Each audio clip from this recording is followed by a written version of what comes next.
Saat lampu sorot menyala terang di panggung ballroom Hotel Mulia Jakarta, Pak Adi Wijaya tersenyum sinis sambil mengulurkan tangan ke arah putrinya. "Mari, Arya, naiklah ke sini.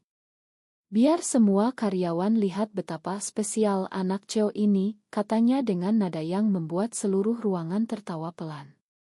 Arya Putri Wijaya, 28 tahun, merasakan jantungnya berdegup kencang. Ia tahu persis apa yang akan terjadi. Ayahnya sudah lama tahu ia lesbian, tapi malam ini di pesta ulang tahun perusahaan ke-25, pria itu sengaja ingin menjadikannya bahan tertawaan di depan ratusan tamu, media, dan dewan direksi. Arya melangkah naik, tangannya gemetar, tapi mata hitamnya tetap tajam.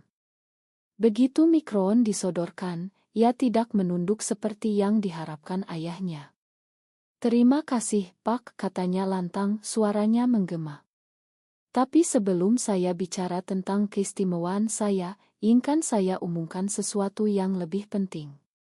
Ruangan hening seketika. Arya menarik napas dalam, lalu melanjutkan, "Saya telah menandatangani kesepakatan merger dengan Nusantara Global, senilai 500 miliar rupiah. Syarat utamanya adalah kebijakan inklusi untuk semua karyawan, termasuk hak bagi pasangan sesama jenis." Pak Adi Wijaya membeku, wajahnya memucat. Sorotan kamera langsung berpindah ke wajahnya yang syok. Di barisan depan, Lila Sari, kekasih Arya yang selama ini disembunyikan, tersenyum bangga meski matanya berkaca-kaca. Malam itu, skandal besar baru saja dimulai. Keesokan paginya, headline koran dan portal berita meledak, Putri Cheo Wijaya Group umumkan merger prog di pesta perusahaan. Telepon Arya tak henti berdering. Karyawan lama menelepon marah, investor konservatif mengancam mundur, dan keluarga besar Wijaya langsung menggelar rapat darurat di rumah mewah mereka di Pondok Indah. "Kamu gila, Arya," teriak ayahnya pagi itu, tangannya mengepal di meja makan. "Kamu tahu Indonesia ini seperti apa? Kamu mau hancurkan semua yang saya bangun selama 25 tahun hanya karena kamu suka perempuan." Arya berdiri tegak, meski dadanya sesak. "Ini bukan hanya tentang saya, Pak. Ini tentang masa depan perusahaan. Nusantara Global hanya mau berbisnis dengan perusahaan yang menghargai keragaman. Tanpa merger ini kita bangkrut dalam 6 bulan." Ibu Arya, Bu Rina, hanya menangis diam-diam di sudut ruangan. Kakak laki-lakinya, Bima, memandang adiknya dengan campuran marah dan kasihan. "Kamu sadar nggak, adik? Media sudah mulai bilang kamu putri pemberontak lesbian. Karier kamu, keluarga kita, semuanya di ujung tanduk." Arya tahu itu benar. Tapi ia juga tahu kalau diam saja malam itu, ayahnya akan terus mempermalukannya selamanya. Lila menelepon sore harinya, suaranya pelan. "Sayang, aku di kantor sudah mulai dapat telepon aneh. Bosku bilang ini bisa memengaruhi proyek kita." Arya menutup mata, merasakan beban berat di pundaknya. Keputusan satu malam itu telah membuka pintu neraka. Malam itu, Arya dan Lila bertemu diam-diam di apartemen kecil Lila di Kemang. Mereka berpelukan lama tanpa kata. "Aku takut, Lila," bisik Arya. "Tapi aku lebih takut kalau harus terus berpura-pura." Lila mengusap rambut kekasihnya. "Kita hadapi bersama. Tapi ingat, di Indonesia ini, cinta kita bukan hanya soal hati. Ini soal nyawa, karier, dan masa depan." Pagi berikutnya, kantor pusat Wijaya Group di Sudirman seperti sarang tawon. Karyawan berbisik-bisik, beberapa berani mendekati Arya untuk bertanya langsung. "Bu, benar Anda?" Arya hanya tersenyum tipis dan melanjutkan rapat. Tapi di ruang rapat Dewan Direksi, badai sesungguhnya terjadi. 5 investor besar mengancam tarik dana kalau kebijakan inklusi diterapkan. "Ini bukan Amerika, Pak Adi," kata salah satu dari mereka melalui video call. "Kita di Indonesia. Kalau ini terus, saham kita jatuh 30% dalam seminggu. Pak Adi memandang putrinya dengan amarah yang hampir tak terkendali. Kamu lihat akibatnya. Semua gara-gara kamu rebut Mikron itu. Arya menjawab tenang, justru karena merger ini kita dapat dana segar. Tanpa itu kita sudah bangkrut bulan depan. Rapat berakhir tanpa kesepakatan. Di luar ruangan, wartawan sudah menunggu. Arya dipaksa keluar lewat pintu belakang, tapi foto dirinya bersama Lila bocor ke media sosial. Akun-akun konserati langsung menyerang, anak Ceo Wijaya lesbian, hancurkan perusahaan ayahnya. Lila menelepon panik. Arya, kantorku dapat surat peringatan. Mereka bilang proyek kita terancam karena citra perusahaan. Arya merasa dunia berputar. Malam itu ia pulang ke rumah keluarga dan mendapati ibunya menangis di teras. Nak, tolong pikirkan keluarga. Ayahmu sudah tak tidur 3 malam. Dia bilang kalau kamu tidak tarik pernyataan itu, dia akan memecatmu. Arya memeluk ibunya erat. Ma, aku tidak bisa mundur. Kalau aku mundur sekarang, aku bukan hanya kehilangan Lila. Aku kehilangan diri sendiri. Keesokan harinya, sebuah kecelakaan terjadi. Mobil Lila diserempet oleh mobil tak dikenal di tol dalam kota. Lila selamat, tapi mengalami luka ringan dan syok berat. Polisi bilang itu mungkin kecelakaan biasa, tapi Arya tahu ada yang tidak beres. Ia langsung ke rumah sakit, memegang tangan Lila yang masih gemetar. Ini peringatan, Arya, bisik Lila.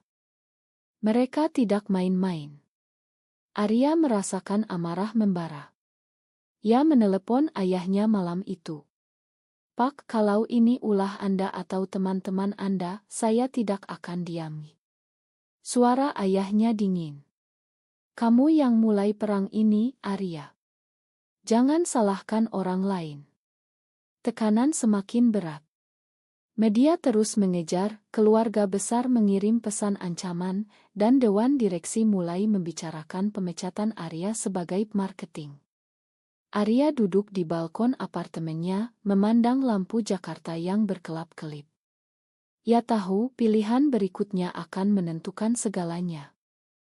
Seminggu kemudian, tuntutan hukum pertama datang. Seorang investor konserati menggugat Wijaya Group atas pelanggaran etika bisnis karena kebijakan inklusi yang diumumkan Arya. Sidang pertama di Pengadilan Negeri Jakarta Pusat menjadi tontonan publik. Kameramen berdesakan di luar gedung, spanduk-spanduk anti-LGBTQ muncul di trotoar. Arya masuk ke ruang sidang dengan kepala tegak, Lila di sampingnya sebagai saksi. Ayahnya duduk di bangku penggugat, wajahnya seperti topeng batu. Saya hanya ingin melindungi perusahaan dari kehancuran moral, kata Pak Adi di depan hakim. Arya mengambil mikron saat gilirannya. Yang hancur bukan moral, Pak. Yang hancur adalah perusahaan kalau kita terus menutup mata terhadap kenyataan. Merger ini menyelamatkan 1,200 karyawan dari PK massal. Hakim memandang keduanya bergantian. Sidang ditunda, tapi kerusakan sudah terjadi. Saham Wijaya Group turun 18% dalam 2 hari. Karyawan mulai resign, klien besar membatalkan kontrak. Di rumah, Bu Rina jatuh sakit karena stres. Dokter bilang tekanan darahnya bahaya. Arya merasa bersalah, tapi Lila memegang tangannya erat. Kita tidak sendirian, sayang. Ada banyak orang yang mendukung diam-diam. Malam itu, Arya dan Lila duduk di taman belakang rumah Lila, berpegangan tangan di bawah bintang-bintang Jakarta yang samar. Kalau aku mundur sekarang, ayahku menang, kata Arya pelan. Tapi kalau aku terus, aku bisa kehilangan kamu. Lila menoleh, matanya berkaca-kaca. Aku pilih kamu, Arya. Selamanya. Tapi keesokan paginya, berita baru meledak. Sebuah ide lama Arya dan Lila berpelukan di sebuah kai bocor ke internet. Komentar membanjiri, buang saja anak seperti itu. Pak Adi menelepon Arya dengan suara bergetar amarah. Kamu sudah hancurkan nama baik keluarga. Mulai hari ini kamu bukan lagi anakku. Arya menutup telepon, tubuhnya gemetar. Ia pergi ke kantor, tapi di lobi sudah ada pengawal yang menghalanginya. Ma, Bu Arya. Pak Adi memerintahkan Anda dilarang masuk. Dunia Arya runtuh seketika. Ia berdiri di trotoar Sudirman, hujan deras turun, air mata bercampur air hujan. Lila datang menjemput dengan taksi. Kita pulang, sayang. Kita cari jalan lain. Malam itu mereka berdua tidur berpelukan, tapi tidur Arya gelisah. Ia tahu perang belum selesai. 2 bulan berlalu, situasi semakin kacau. Pengadilan memutuskan sidang lanjutan, tapi kali ini ada tuntutan pidana atas penyebaran ideologi menyimpang. Arya harus menghadiri sidang dengan pengacara baru yang mahal. Uang tabungannya hampir habis. Lila kehilangan pekerjaan karena perusahaan tempatnya bekerja takut terkena dampak. Mereka pindah ke apartemen kecil di Tebet, hidup hemat. Kita masih punya 1 kartu, kata Arya suatu malam. Nusantara Global masih mau dukung kalau kita buktikan komitmen. Tapi bukti itu berarti harus keluar sepenuhnya sebagai lesbian di depan publik. Arya ragu. Ia ingat ibunya yang kini tinggal sendirian di rumah besar, ayahnya yang semakin tua dan sakit-sakitan karena stres. Kalau aku diam, mungkin semuanya kembali normal, bisiknya pada Lila. Lila menggeleng. Normal buat siapa, Arya? Normal yang bikin kamu menderita seumur hidup. Keputusan itu datang di saat tak terduga. Sebuah acara talkshow televisi nasional mengundang Arya. Produser bilang ini kesempatan terakhir untuk jelaskan versi dirinya. Arya setuju, tapi Lila khawatir. Mereka bisa jebak kamu. Di studio, moderator langsung menyerang. Bu Arya, Anda rela hancurkan perusahaan ayah Anda demi hak. Arya memandang kamera. Saya rela karena saya ingin perusahaan itu bertahan untuk semua orang, termasuk orang seperti saya dan Lila. Nama Lila disebut. Studio hening. Di rumah, Pak Adi mematikan televisi dengan tangan gemetar. Malam itu, ia menelepon Arya untuk pertama kali setelah berbulan-bulan. Kamu sudah menang, Arya. Tapi kamu juga sudah kehilangan segalanya. Arya menangis setelah telepon ditutup. Lila memeluknya. Kita belum kalah. Besok kita ke pengacara lagi. Tapi besoknya kabar buruk datang. Pengadilan memenangkan gugatan investor. Wijaya Group diharuskan membayar ganti rugi 100 miliar rupiah. Pak Adi terpaksa menjual aset pribadi. Arya merasa dunia runtuh. Ia pergi ke rumah sakit tempat ibunya dirawat. Ma, makan aku. Bu Rina memegang tangan putrinya lemah. Kamu sudah berani, nak. Itu sudah cukup. Di luar kamar, Lila menunggu. Mereka berdua berjalan keluar rumah sakit, tangan saling genggam meski hujan deras. Krisis mencapai puncak saat Pak Adi terkena serangan jantung ringan. Berita itu langsung menyebar. Media bilang akibat putrinya yang memberontak. Arya langsung ke rumah sakit, tapi ayahnya menolak bertemu. Katakan padanya, saya tidak punya anak lagi, kata Pak Adi pada perawat. Arya duduk di koridor, menangis diam-diam. Lila duduk di sampingnya, tak berkata apa-apa, hanya memegang bahunya. Malam itu, Arya membuat keputusan terberat. Ia menulis surat terbuka di media sosial.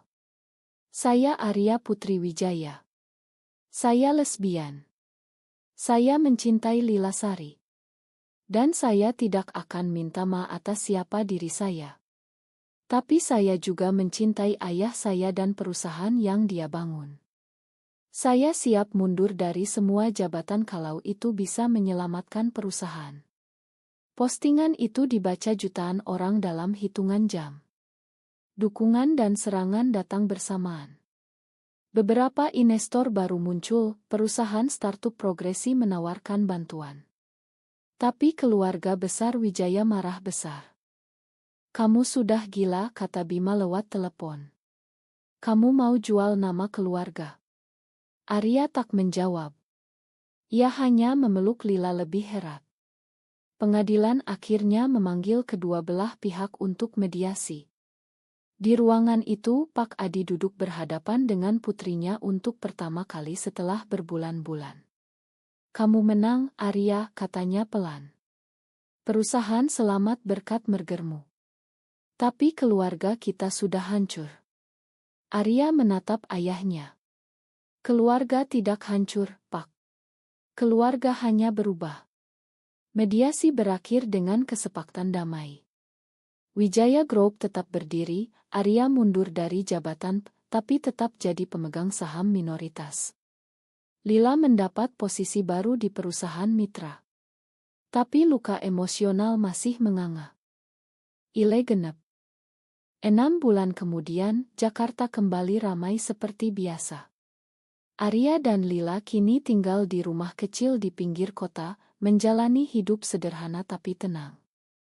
Wijaya Group bangkit kembali, meski lebih kecil. Pak Adi masih jarang bicara dengan putrinya, tapi Bu Rina sering datang berkunjung, membawa makanan kesukaan mereka. Suatu sore, Arya berdiri di balkon, memandang matahari terbenam. Lila memeluknya dari belakang. "Kamu menyesal?" tanya Lila pelan. Arya menggeleng. "Tidak. Tapi aku sadar keberanian itu mahal.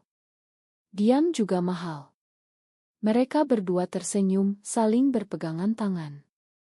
Di kejauhan, gedung-gedung Jakarta masih berdiri kokoh, tapi bagi Arya, dunia sudah berubah selamanya. Apakah benar bahwa keberanian selalu membawa kebahagiaan, atau justru diam adalah harga yang lebih murah untuk masa depan?